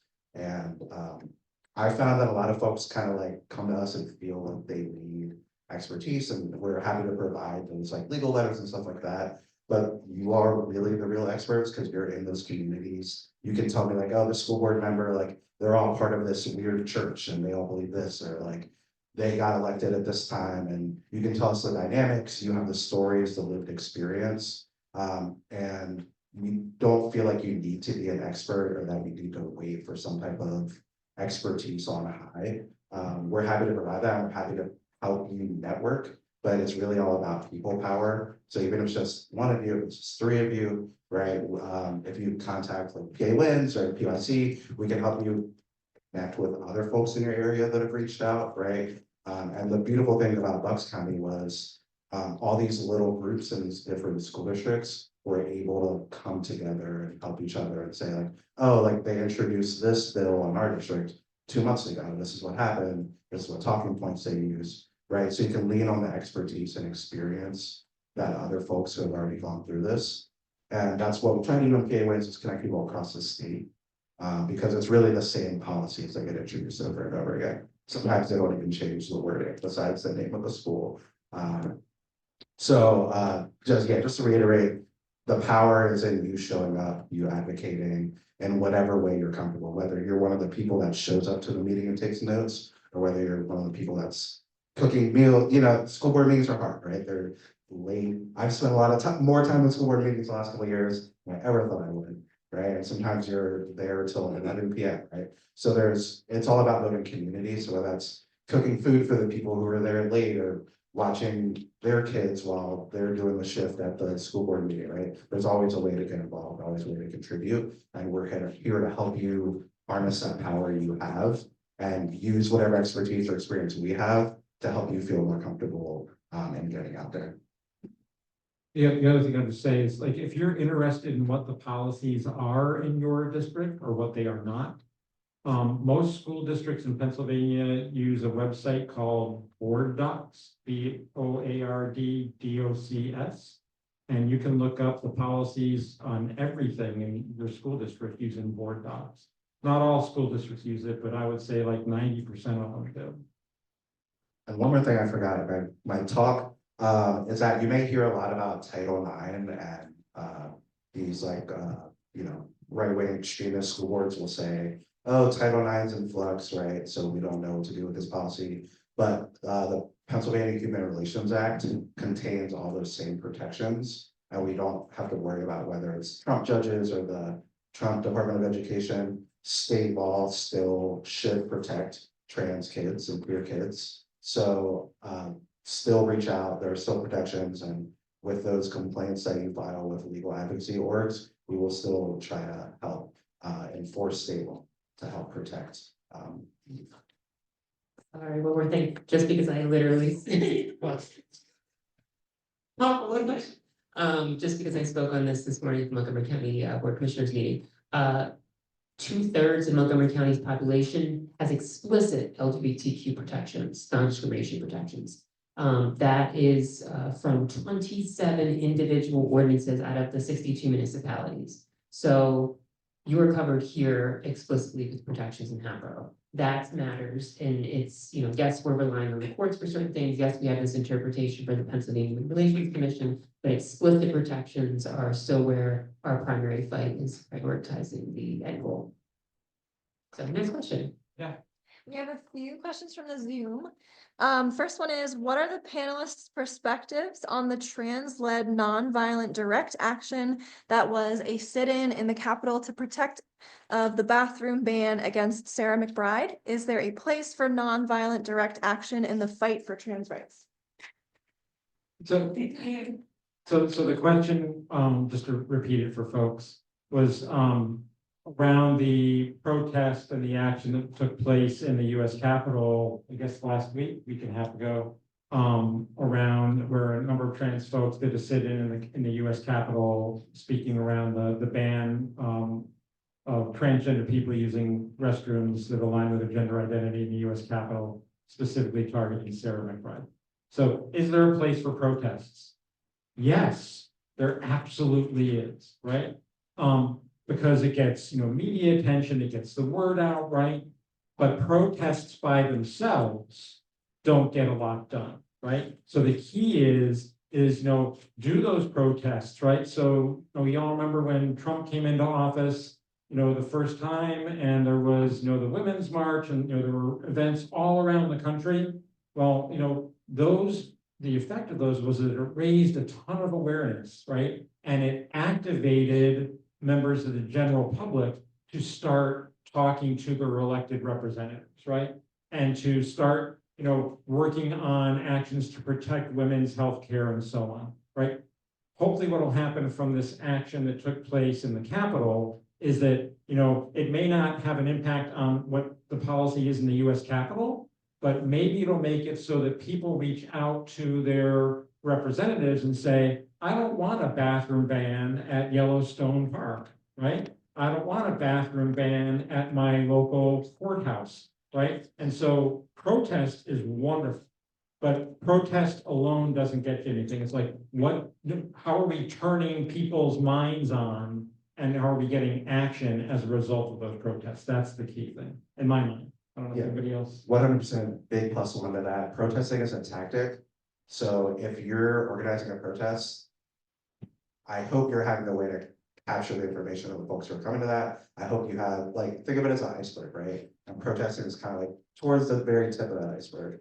You should have your organization sort of set up before that. You should have a way to mobilize people after the protest, right? So what's the next thing? What's the deliverable you're trying to go to? So protests are a great tactic, but it's one of many tactics, and it should be kind of 3/4 down the line, the work that you're doing.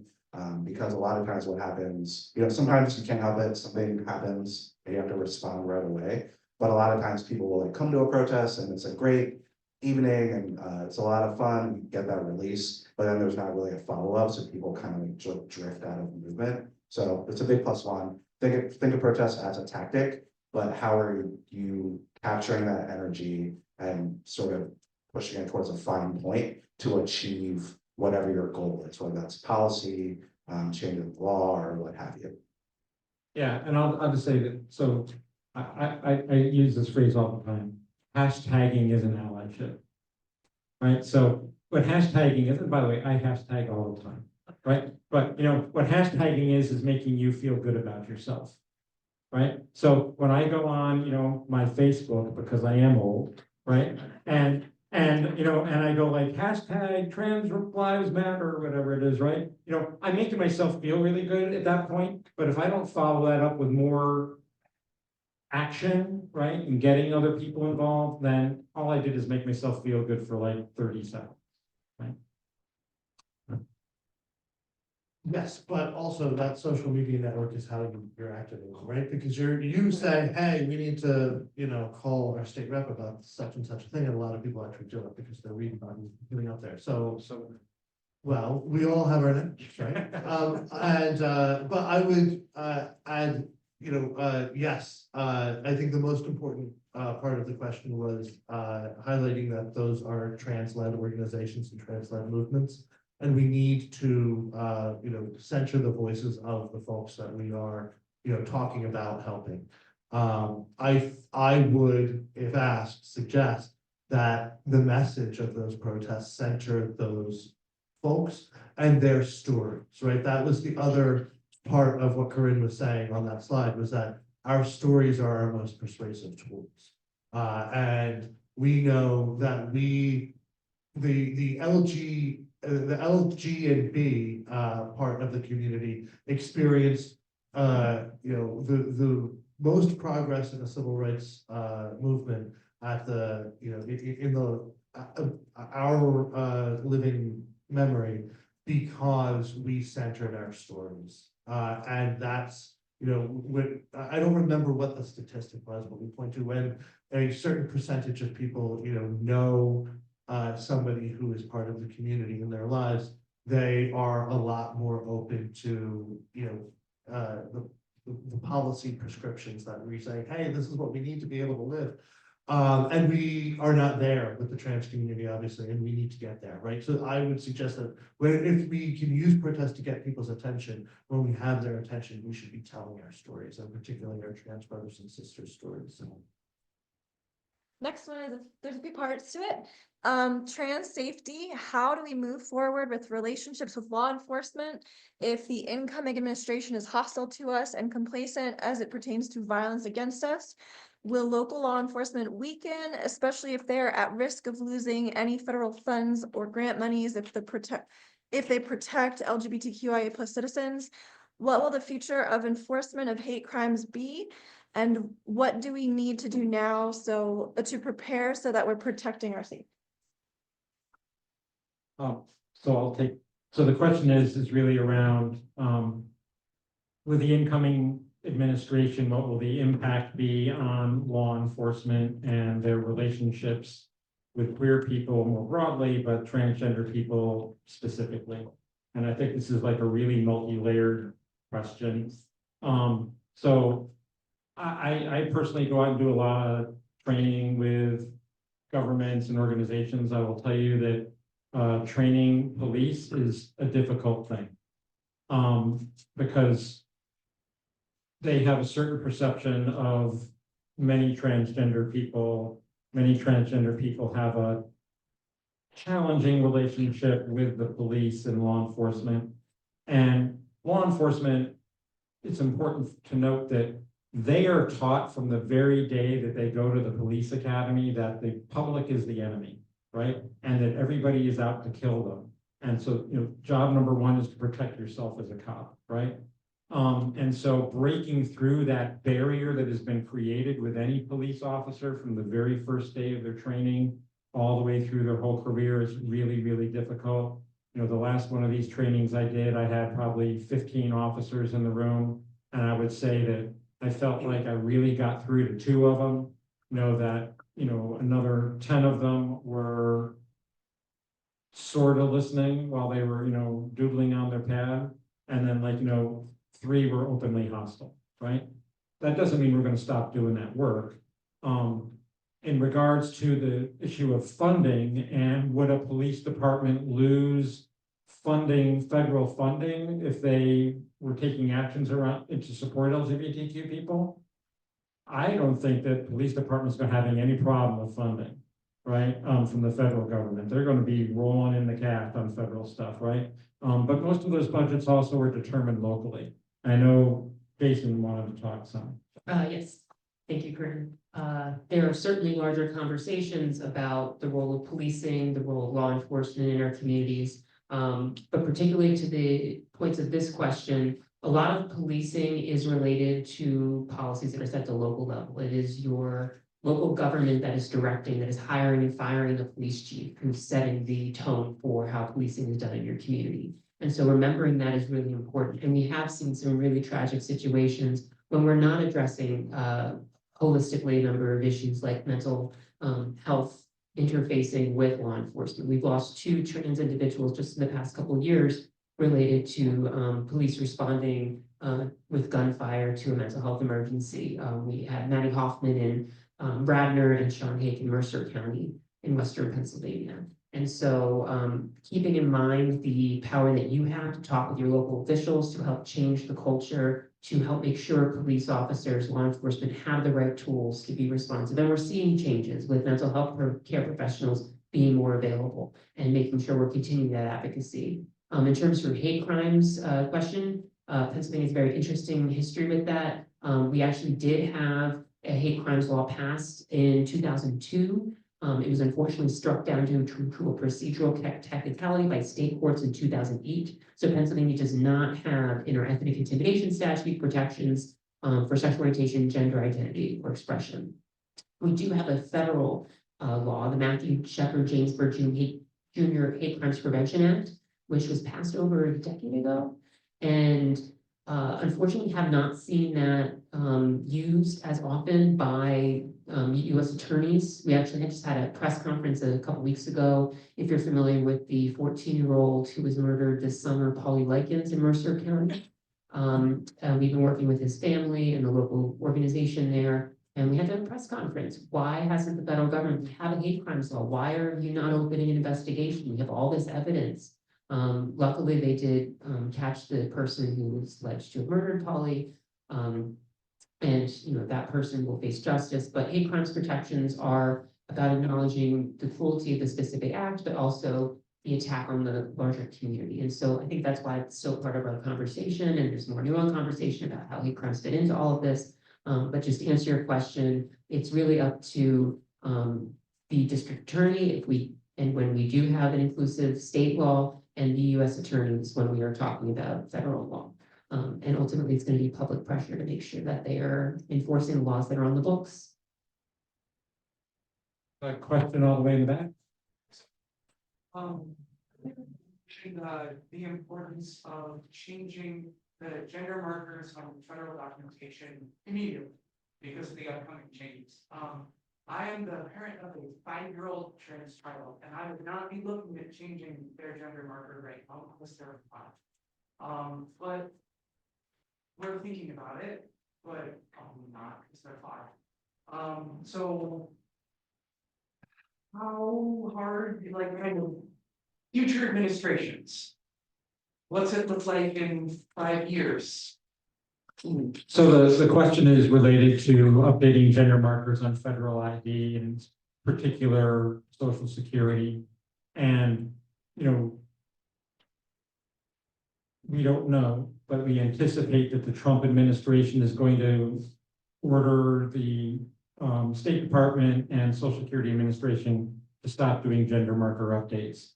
What do we think is going to happen in another 4 years or 5 years or 8 years or 12 years? And the answer is, we don't know. But if we look at the last 12 years, right? In the Obama administration, they said, yep, it's okay. You can change your gender marker on your Social Security account. And then the Trump administration, Trump #1 came in and they said, no, we're not doing that.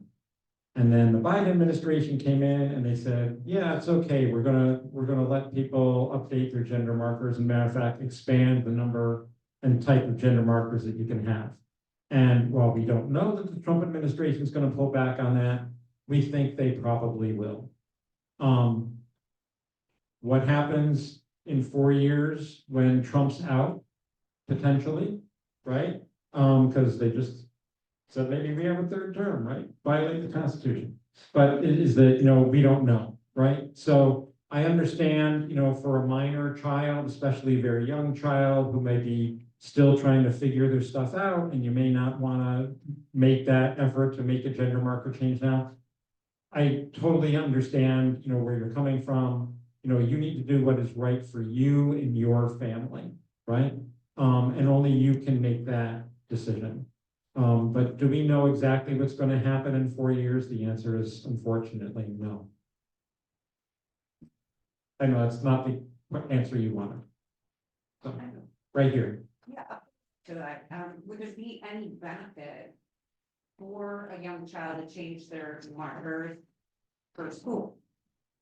So, gender marker changes happen at all different levels, right? So at the federal level, it's Social Security Administration and State Department, right? The thing to remember about Social Security is that database is tied to like everything in the government, right? So Medicare, Medicaid, and all that stuff. Then you come down to the state level, right? And you got your driver's license and your birth certificate.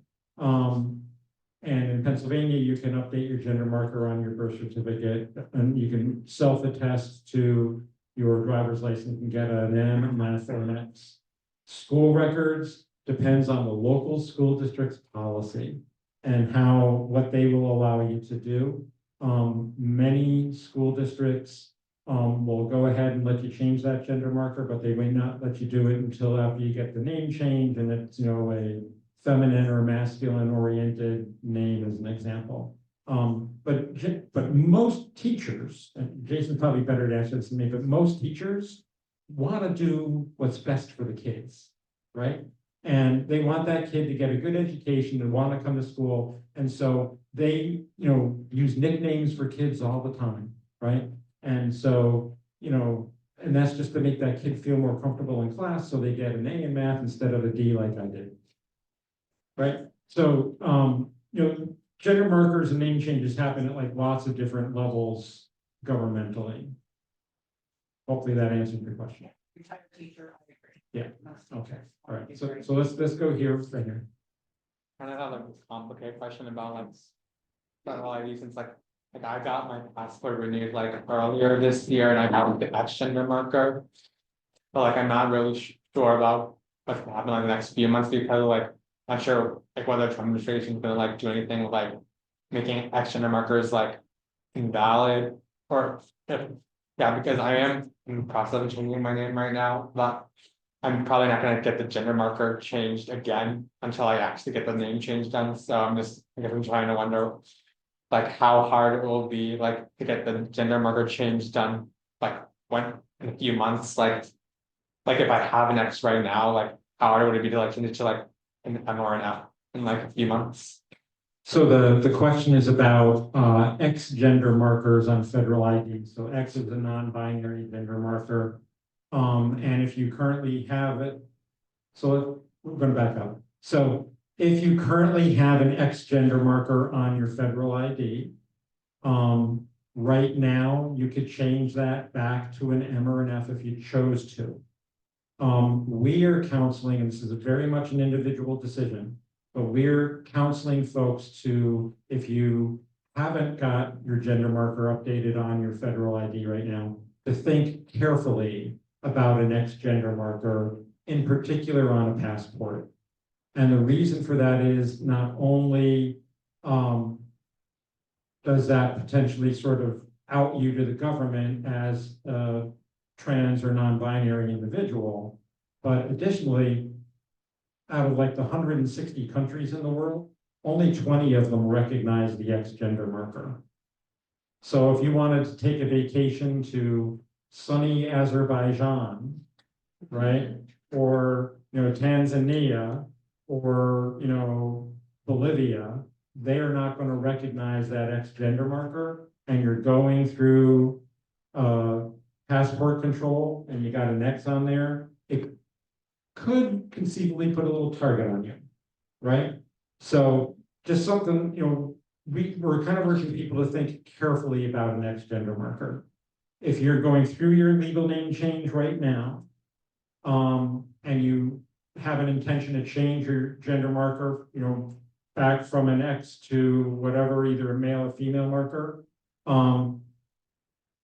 we don't know when the Trump administration is going to say no more gender marker changes. If they said that on day one of the administration, it's still going to take a little while for them to make that happen. We don't know if that's 30 days or 90 days or 6 months.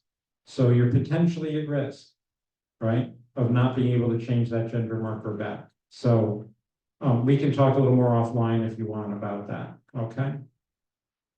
Yeah. We have a few more from Zoom. Next one is there anyone on the panel working with any of the gender clinics? I'm curious to see if insurance companies are willing to adjust the timelines for filling scripts or allowing larger quantities so we can save if there is a national ban for gender affirming care.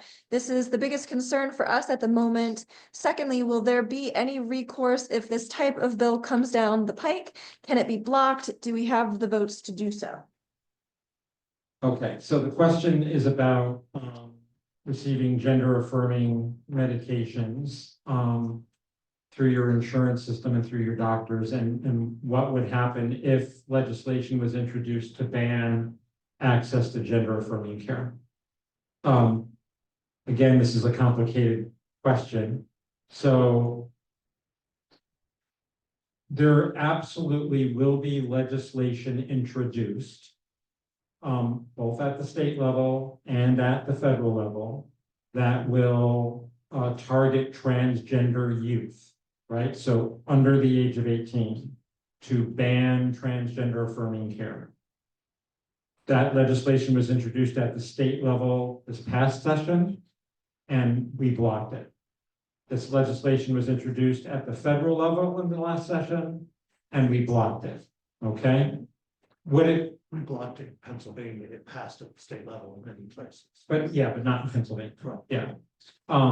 So to Ryan's point, other states have passed that legislation. But in Pennsylvania, it has not. And we don't anticipate that it will. Most healthcare is actually regulated at the state level.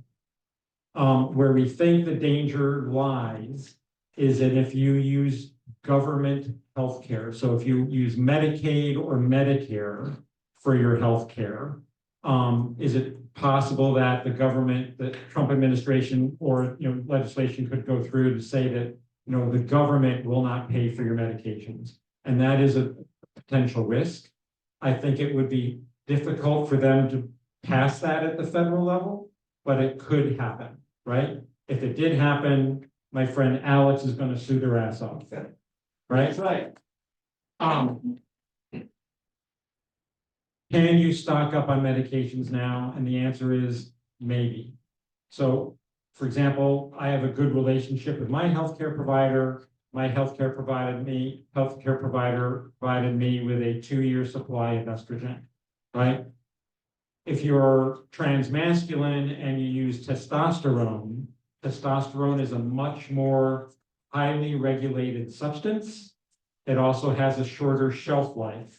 And so it is probably going to be difficult to stock up on testosterone.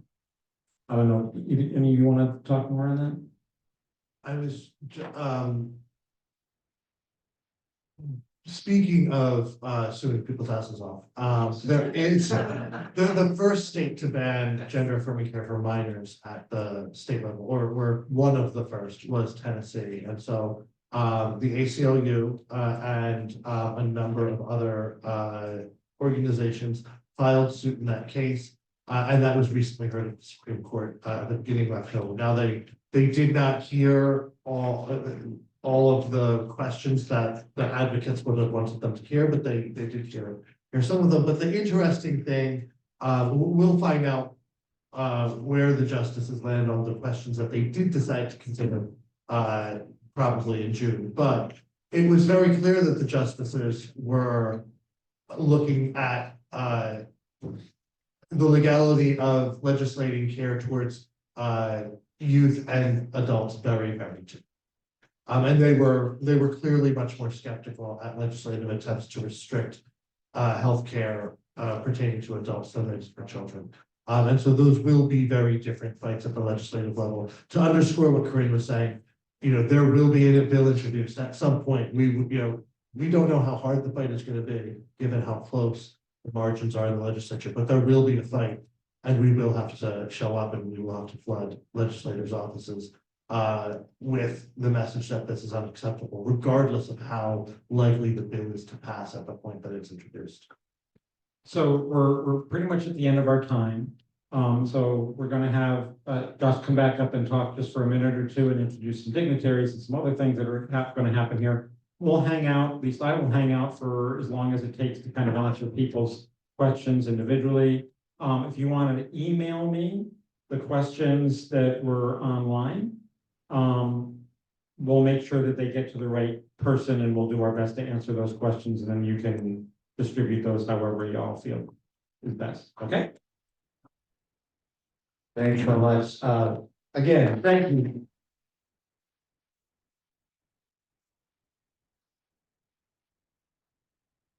I'm not gonna stay long. I just have some folks that want to make sure that you know are here, because tonight is about getting right information, good information, but also it's about local resources, so that when you walk away tonight with resources, maybe you came here looking for a particular resource or a connection to an organization. There are a lot of great organizations represented here tonight, so I'm gonna probably miss you, and if I do, please introduce yourselves to folks tonight before you leave. As I mentioned before, in the back, there are tables of resources. Rainbow Room in Doylestown, if you're not familiar with them, they are a co-sponsor of this event. Information about their amazing programs they do with youth in Bucks County and beyond. Obviously, the Welcome Project PA, our resources are back there. We have a mental health program that's pro bono, as well as low-cost therapy available to folks in the community. Obviously, Eastern Trans Equity Project's information is there. I also I'm gonna say this word wrong, Noah, because this is the word that kills me. But from the Monco Ortho Notary Office, close enough, right? Sure. No one's like, oh yeah, that's not even close. Yeah, close enough, I'm not gonna say that. No. Yeah, you want to say a few words for folks here? I just want to thank everyone for coming out tonight. What a wonderful event, what a wonderful group of speakers. My name is Noah Marlier. I'm your Montgomery County Prothonotary. And if you don't know what a prothonotary is, that's okay. Not a lot of people do, but it's a really important office. It's where you file legal papers with the county. So people getting divorced, child custody issues like that, but also name changes, right? And what's really, really neat about being a county elected official in a county that's bigger in population than 4 states is you get a platform. You get to speak out, and you get to speak out about issues that are important to you and about communities that are important to you. So I'm here to tell you that I know that over the last month and a half, things have been scary. And some of your elected officials maybe on this side are kind of going like this towards the middle. But I'm here to tell you that I will continue to fight for your community. I will continue to fight for your dignity. And that means doing very specific things, not just talking at events, but doing things. So we just scheduled our next name change clinic, which we've been doing for the last 3 years with the Bar Association, with Legal Aid. We're going to do it in April, but we're gonna expedite things. We're gonna do it in February. Unfortunately, we couldn't do it before January 20th. Maybe something happened that day that might have people scared and want to change their name earlier. We couldn't quite do that. But we're gonna do it in February, on February 19th. And we're gonna be advertising for it. So tell people, tell folks, anybody 18 or over, we will do this clinic. We're gonna bring together attorneys from all around the county. We were getting, Corinne was talking about getting phone calls. We were getting phone calls on November 6th, emails, text messages. Are you doing another name change clinic? And we are gonna do that. So we're gonna continue to do those things. In my office, we're gonna bring in the Mazzoni Center for the 3rd year in a row to talk to my 27 county employees that work for me about LGBTQ plus sensitivity.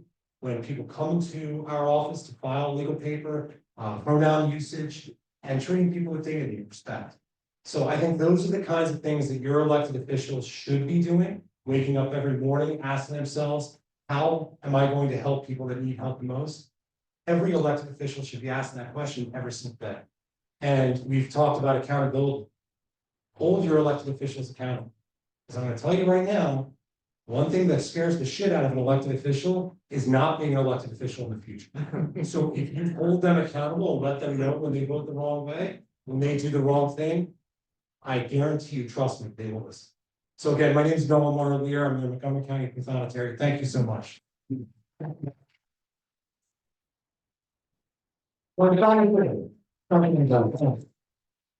I need like a after school special alert hour. Also here tonight with the Housing and Quality Center is Janice Stacy. Janet's gonna share a little bit about resources you have back there. Well, I'm Janice Stacy. I work for the Housing and Quality Center of Pennsylvania. What we primarily do is enforce discrimination in housing. We also tell people what your housing rates are. We've asked a lot of questions about what's going to happen. Nothing's happened yet. Right? So one of the things issued by Biden and Joe Biden is on the back table is this executive order. But on the back page of it is parts of it that were existing before Trump existed and Trump didn't wipe out. So changes are going to come, but you need to call us and see what's really there for the rights as they come up. If you have discrimination, call us at the Equal Housing Center of Pennsylvania. We've got our publications in the back. It's equalhousing.org.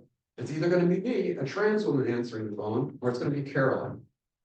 Hi, there's just like the ACLU, we love you guys, ACLU, all of your organizations, thank you so much. But also nothing gives us greater pleasure than advocating for people who are LGBTQ plus and also filing lawsuits. If you ever believe that you've been discriminated against in housing based on your LGBTQ status, please call us. We're very good at winning those.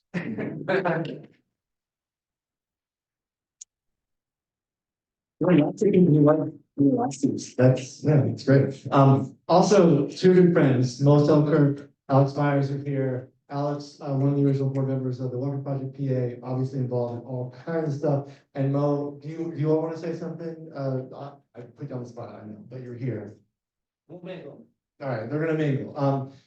This video, this recording, we will edit and upload to YouTube. None of you are on it, we promise. So none of you are gonna be on this. We'll just be on your okay. I didn't really ask you. Yeah, it's gonna be great. People look. Right.